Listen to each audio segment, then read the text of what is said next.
हाँ बोले। धन्यवाद सभापति महोदय। मैं रूरल डेवलपमेंट पर अपनी बात रखने के लिए खड़ा हुआ हूं। कोई खुशबू न कोई फूल न कोई रौनक, उस पे कांटों की जहालत नहीं देखी जाती। हमने खोली थी इसी बाग में अपनी आंखें, हमसे इस बाग की हालत नहीं देखी जाती। रात बस रात ही होती तो कोई बात नहीं, उसका आकार मगर दूना नजर आता है। जितने चमकीले सितारे थे वो सब डूब चुके, सारा आकाश बड़ा सूना नजर आता है। बुलबुलें खुश थी उम्मीदों के तराने गाए, लेके पतझड़ से बहारों को चमन सौंप दिया। अब तो मासूम गुलाबों की ये घायल खुशबू शीश धुनती है कि खारों को चमन सौंप दिया। तुमने क्या काम किया उनके अभावों के लिए, जिनकी मेहनत से तुम्हें तख्त मिला, ताज मिला। उनके सपनों के जनाजों में तो शामिल होते, जिनके चुप रहने की वजह से तुम्हें राज मिला। उदय प्रताप जी ने बहुत शानदार ये कविता कही है कि कवि की आवाज बगावत पे उतर आई है, दल के दलदल से हमें कोई सरोकार नहीं। तुमने इस देश की तस्वीर बिगाड़ी ऐसे, जैसे इस देश की मिट्टी से तुम्हें प्यार नहीं। वरना अंजाम वही होगा जो पहले भी हुआ। कुर्सी तो कुर्सी है, निगाहों से उतर जाओगे। मौत आनी है जब आएगी तुम्हारी खातिर, मौत से पहले बहुत पहले ही मर जाओगे। सभापति महोदय, गांव की परिकल्पना में प्यार था, अपनापन था, भाईचारा था।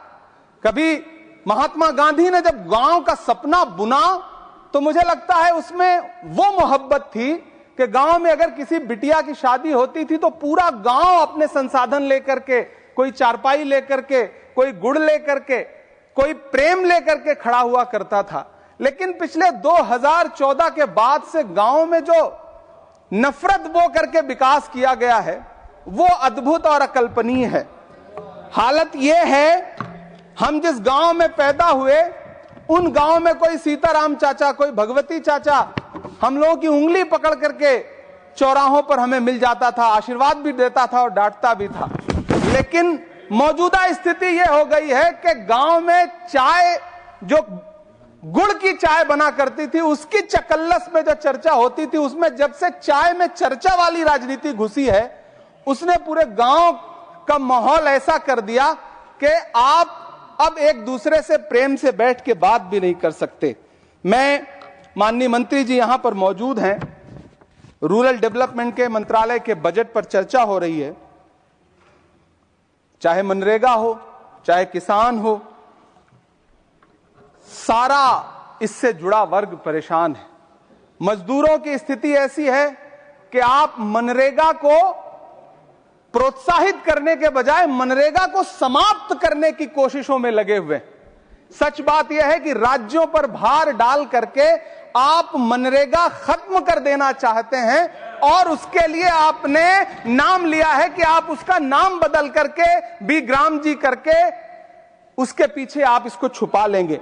गांवों में सड़कों की स्थिति खस्ता हाल है, चाहे उत्तर प्रदेश हो, चाहे मध्य प्रदेश हो, चाहे गुजरात हो, चाहे राजस्थान हो।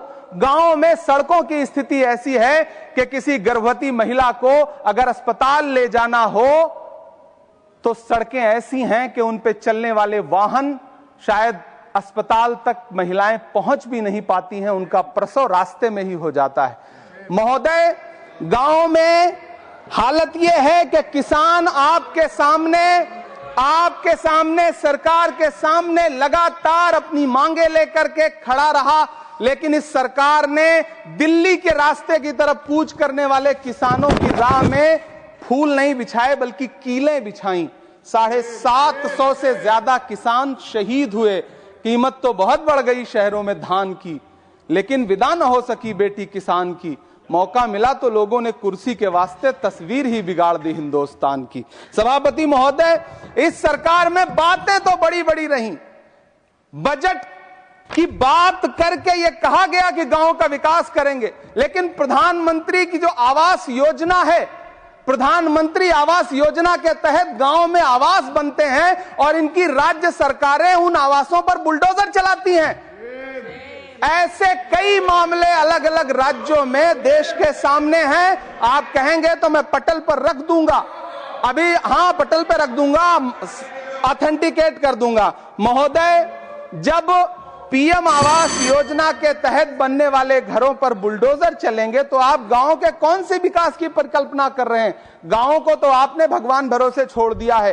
गांव में रहने वाला किसान अपनी मेहनत से अगर अन्न उपजा रहा है तो आप उसकी एमएसपी भी नहीं दे पा रहे हैं, आप उसको सहायता नहीं दे पा रहे हैं, बल्कि धन्ना सेठों की सरकार बना के रख दिया है आपने।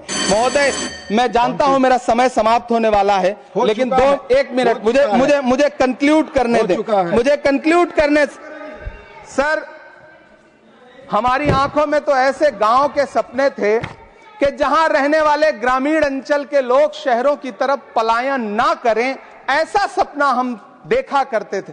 लेकिन गांव में डेवलपमेंट के नाम पे इस सरकार ने मूलभूत सुविधाओं से भी गांव को वंचित रखा हुआ है, जिसकी वजह से गांव पलायन करके शहर की तरफ भाग रहे हैं और गांव के गांव खाली होते जा रहे हैं।